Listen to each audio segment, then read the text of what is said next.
They say living in fear is dying while you're still alive. But what does that really mean?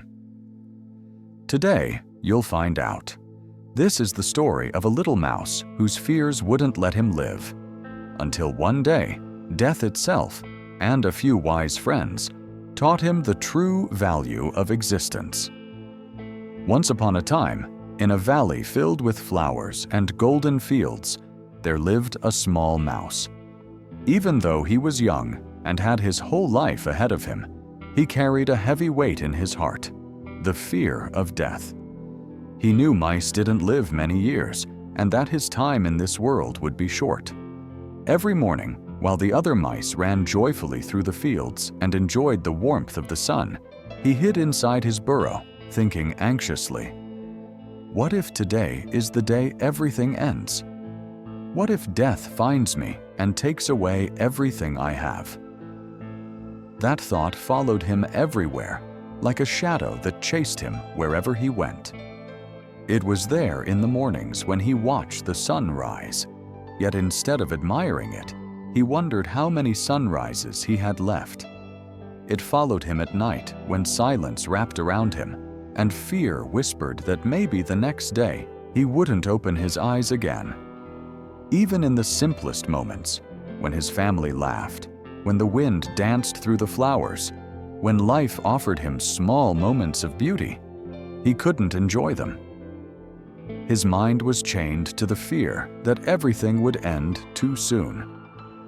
The little mouse had a family who loved him deeply, his wife and their small children.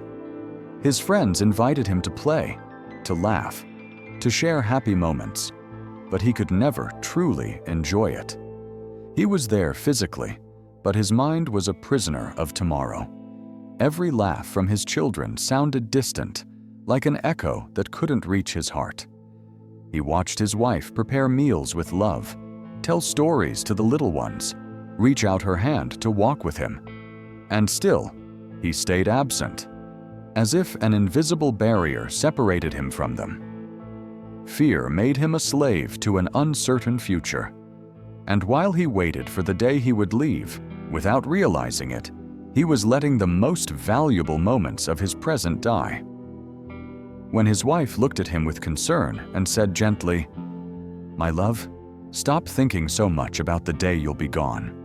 You're losing the best moments with us," he would answer with a tired sigh. "What's the point of laughing if everything ends?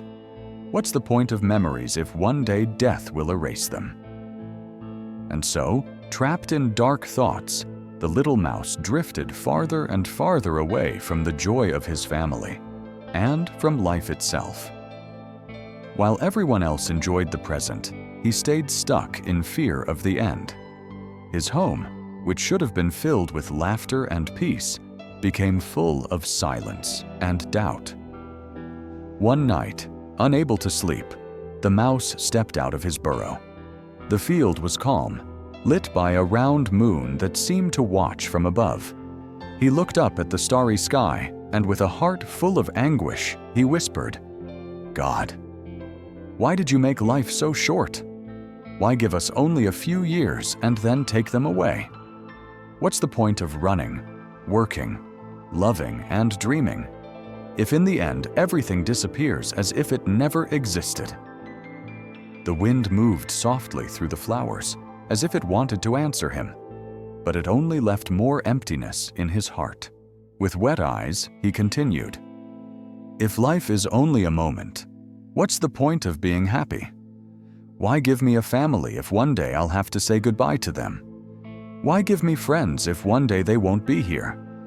It's like life is a trap, a poisoned gift that reminds me every second that I'll lose everything." He stayed there a long time, staring at the sky, searching for a voice that could bring him clarity. But he heard nothing, only the echo of his own fears. And the more he asked, the more he tried to understand, the deeper he sank into confusion. His heart tightened. While everyone else slept in peace, he felt he was carrying a shadow too heavy for such a small soul. The next day, the mouse woke up with tired eyes. He had barely slept, because all night he kept thinking about the same thing: tomorrow, the end, death. His wife, watching him with tenderness and worry, came closer and said softly, "You stayed up again, didn't you?" He lowered his gaze and murmured, "I can't help it. Every time I close my eyes, I think maybe I won't open them again. It tortures me to think that everything we have will disappear in a breath." She sighed, holding back sadness, and replied gently, "Love, while you worry so much about tomorrow, you're losing today. The children want to play with you. Your friends miss you. I need your presence. But your heart is always in a future that hasn't even arrived." With bitterness, he replied, "And what's the point? Why enjoy what I have if one day I'll have to leave it behind? I'd rather not get attached. I'd rather not be happy, because I know sooner or later everything ends." She took his small hands firmly, looked him in the eyes, and said with a deep voice, "But love, precisely because everything ends, it's worth living. Don't you understand? The memories we build today are the only thing that makes us truly immortal. If you run from love and joy because you're afraid, in the end, you'll be dying every day without even realizing it." The mouse fell silent. Her words pierced his heart like a truth he didn't want to accept. Yet his mind, still trapped by fear, whispered that none of it was enough to defeat the shadow that followed him.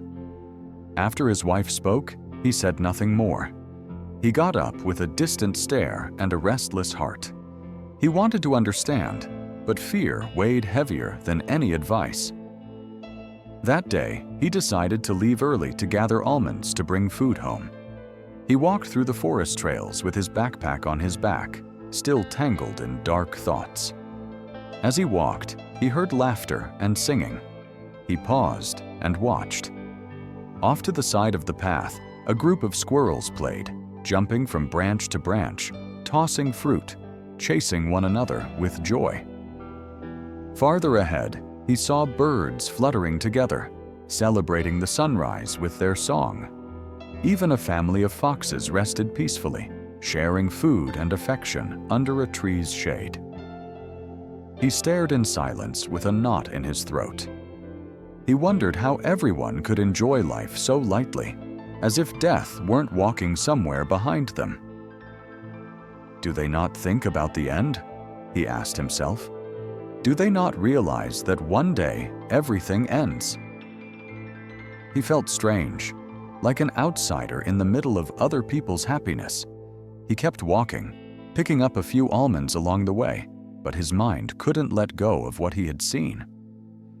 Inside him, a voice pushed him to wonder if maybe he was the only one living as a slave to a fear that others had learned to release.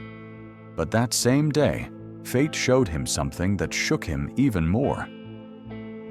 Turning down a narrow forest path, the mouse froze.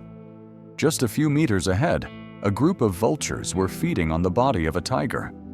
Dark feathers swirled in the air, harsh cries cut through the silence, and the scene made his stomach turn. He couldn't look away. That tiger, once a symbol of strength and greatness, now lay still, reduced to lifeless remains. Its eyes, which once terrified everyone, were empty. Its powerful roar had gone silent forever. A chill ran through the mouse, and he thought in anguish, if even a tiger, so powerful, ends like this, what can I expect, fragile and small as I am? Does death make us all equal, no matter how strong we were in life? He pressed his paws to his chest, trying to calm his racing heart. Maybe life is only this, a brief moment that ends in nothing. What's the point of running, loving, dreaming, if one day we'll be only a memory, and then not even that? Tears rose in his eyes as he watched. The image felt unbearable, yet he couldn't look away. It was as if death itself were staring straight at him, reminding him that his turn would come too. With a broken voice, he murmured, God, why does life end like this? If even the mightiest creature in the forest ended in silence, what's the point of trying? Why give me a heart that dreams if sooner or later it will be extinguished? The wind blew harder, as if it wanted to erase his thoughts. But instead of calming him, it dragged him deeper into the storm of his own mind. Fear wrapped around him more tightly than ever. That night, after a long day gathering almonds, the mouse returned to his burrow exhausted.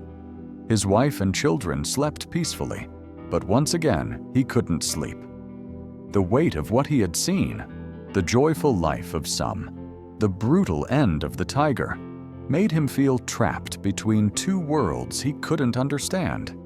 He stepped outside quietly and sat on a rock beneath the starry sky. The wind's murmur carried his thoughts as he looked up and whispered, "God, tell me, what is life? Why does it last so little? Why let us dream, laugh, and love? If in the end, death takes it all, is this a cruel game, a meaningless breath? I watch my children sleeping, and I tremble in fear, thinking that one day I won't be here to protect them. Is this the destiny you give us?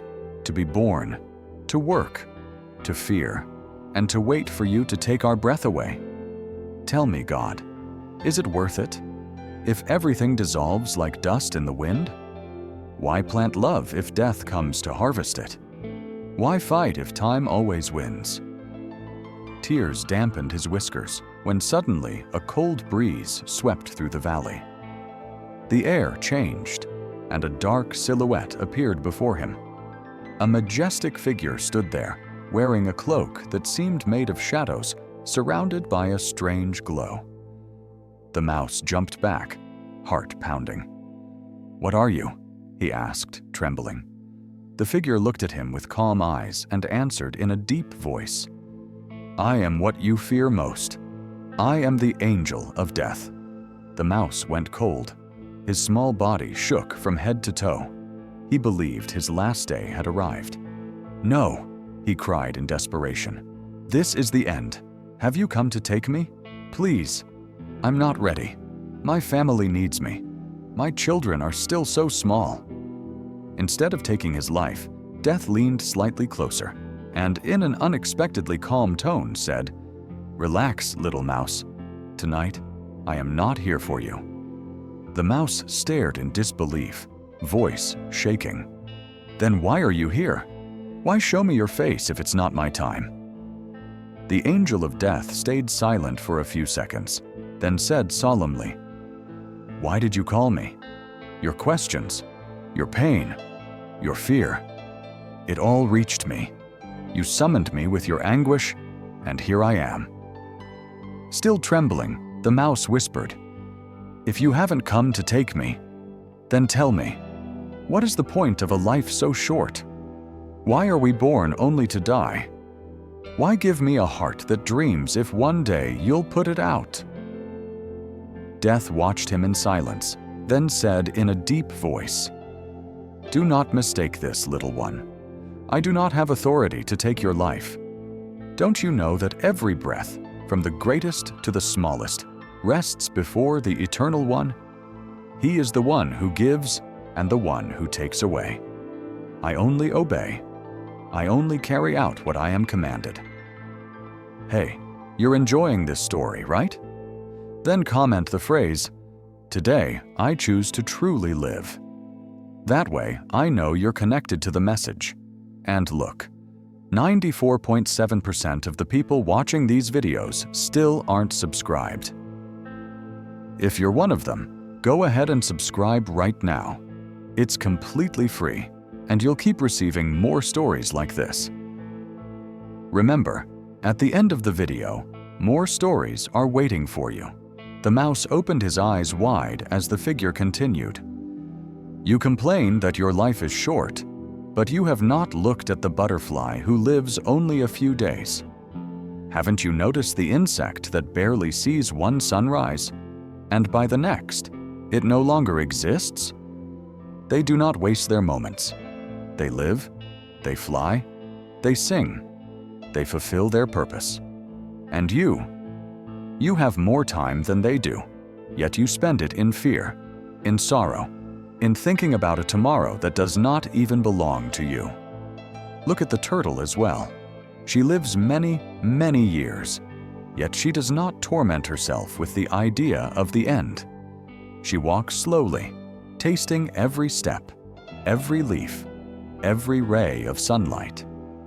She lives at peace with the time she was given, whether it is much or little. Little mouse, don't you understand? The value of life is not in the number of years, but in how you live them. Death's voice grew even more solemn, as if it echoed inside the mouse's heart. The Creator gave you life so that you would live, not so you would waste it with anxiety. Every day you wake up is a gift. What will you do with it? Will you keep fearing the end? Or will you learn to truly live? The mouse listened with tears in his eyes, trembling. He had never thought that even the smallest creatures used their time better than he did. After speaking those words that burned like fire in the mouse's heart, the angel of death began to fade slowly into the night's shadows. His figure moved away with a solemn step, like someone returning to the duty assigned from the beginning of time.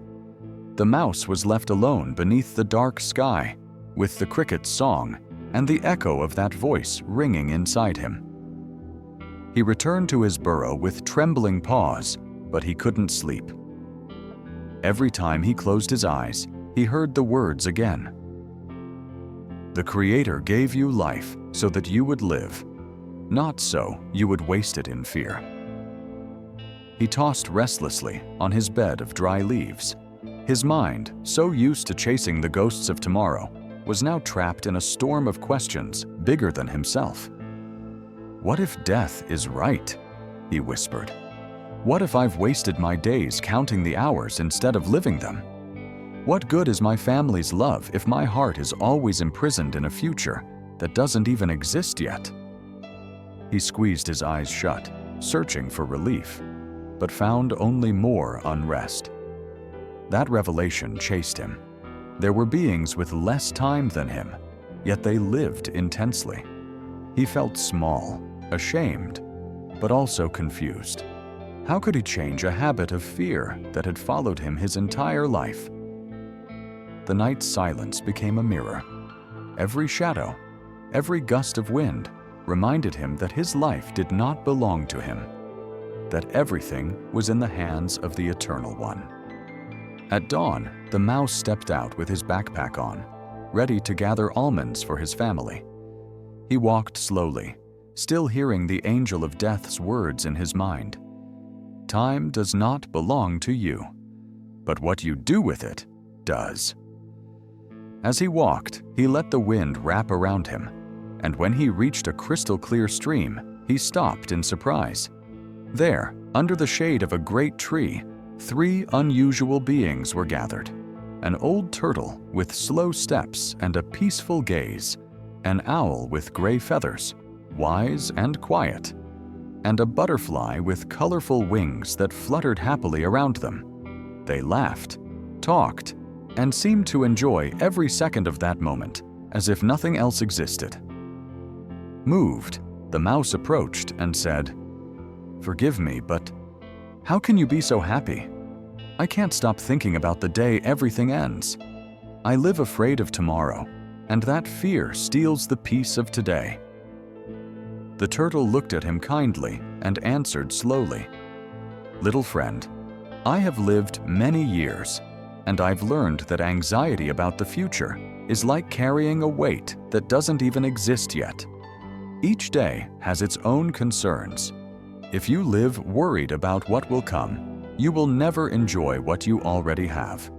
Patience and calm are treasures greater than any riches."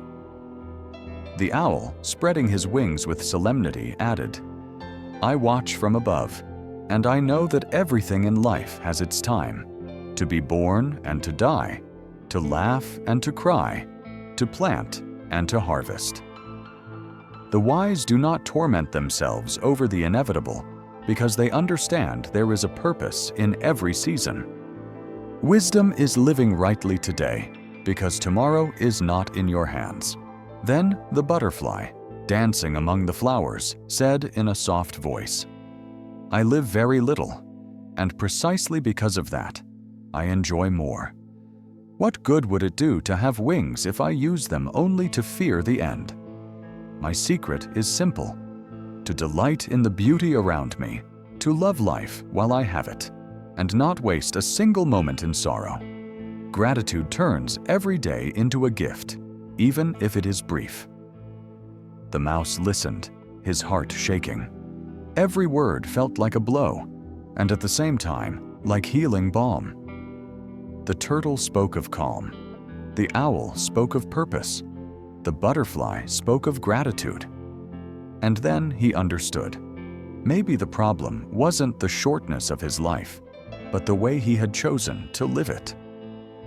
The mouse lowered his head with a lump in his throat and confessed, "Last night I saw something I never thought I'd see. The angel of death came to me. I trembled, thinking it was my end.